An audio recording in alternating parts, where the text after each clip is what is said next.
တဲတို့ရေကျဲသီးလေးတွေရောင်းနေရင်လည်းမင်းတို့ခဏခဏမေးခံရတာပေါ့နော်ကျဲသီးတွေကအာမခံနဲ့ရောင်းတာလားဘလောက်ခံလဲအာမခံဘလောက်ရှိလဲမေးကြတယ်နော်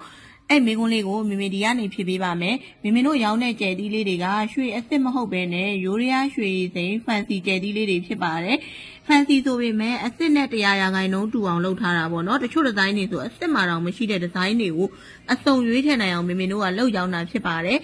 အရင်ဆုံးပြောချင်တာကတော့ဒီကျဲသီးတွေကလေရေလျှော်လို့ရှိရင်ဖြုတ်ထားလို့ရတယ်ကျဲသီးတန်လေးတွေနဲ့တက်ပြီးတော့မှရင်မုံအင်ကြီးလေးတွေမှာတက်စင်ပြီးတော့ဝေးရတာရေလျှော်ရင်ဖြုတ်ထားလို့ရတာဖြစ်တဲ့အတွက်ဒီဟာတွေကစီးကန်းရှိရင်ရှိသလို3နှစ်5နှစ်ထိအယောင်ကြရှည်ခံတယ်နော်ကျဲသီးလေးတွေကလေအဲ့ဒီကျဲသီးလေးတွေမှာတခါတလေကြားလို့ရှိရင်မင်းတို့က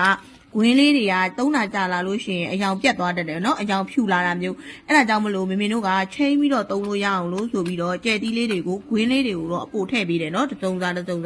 အပိုထည့်ပေးတယ်ဒါကြောင့်မလို့အာမခံနဲ့ရောင်းတာလားလို့မေးရင်အာမမခံပေးပါဘူးเนาะဒါဘာလို့လဲဆိုတော့စီကံမရှိရေတွေနဲ့လုံးထွေးပြီးပစ်ထားမယ်ဆိုရင်အယောင်ကကြရှိမခံပါဘူးရှင်အဲ့လိုမဟုတ်ဘဲနဲ့စီကံရှိရေလျှော်တဲ့အခါဖြုတ်ထားမယ်သုံးတဲ့ချိန်မှာထုတ်တတ်မယ်ဆိုလို့ရှိရင်ဒါတွေက3နှစ်လဲခံတယ်5နှစ်လဲခံတယ်မေ့နေအောင်မုန်းနေအောင်သုံးရပါတယ်เนาะကျဲသီးတစ်စုံဝယ်ထားပြီဆိုရင်ကျဲသီးတန်ပါတဲ့ဘယ်အင်ကြီးမှာမဆိုတက်ပြီးတော့ဝစ်စင်လို့ရတာဖြစ်တဲ့အတွက်ကြောင့်မလို့တစ်စုံဝယ်ထားရင်တန်နေအောင်လဲသုံးရပါတယ်เนาะတချို့ကလည်းအစ်စ်လားဆိုပြီးတော့လာမေးကြတယ်နော်ရွှေအစ်စ်မဟုတ်ပါဘူးမင်းတို့ရောင်းတဲ့ဒီကျဲသီးလေးတွေကဈေးနှုန်းလေးတွေက